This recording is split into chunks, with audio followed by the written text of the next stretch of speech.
I'm going to show you how to make a whiskey highball. This is a wonderfully simple drink, and we're going to start off with a highball glass, just like so.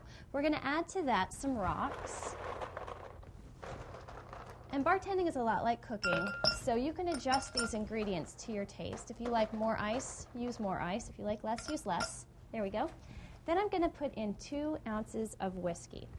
And what I'm using here to measure is called a jigger, and that's with J. And you can get this at a liquor store or a bar supply store, and it is a really handy tool for helping you measure your alcohol. It's 1 ounce on this side and a ½ ounce on the other side. All right, so I've got 2 ounces of our whiskey. Now I'm going to fill this the rest of the way with carbonated water.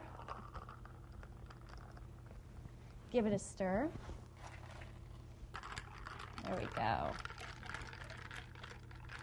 And then I'm going to add to this a lemon twist. And this is really simple to make. You simply peel a lemon like so, and then you twist it up. And if you twist it like this, you get some of the essence of the lemon peel in there, and then you can hang it right on the side. It's nice and pretty. There you have it, a whiskey highball. Cheers.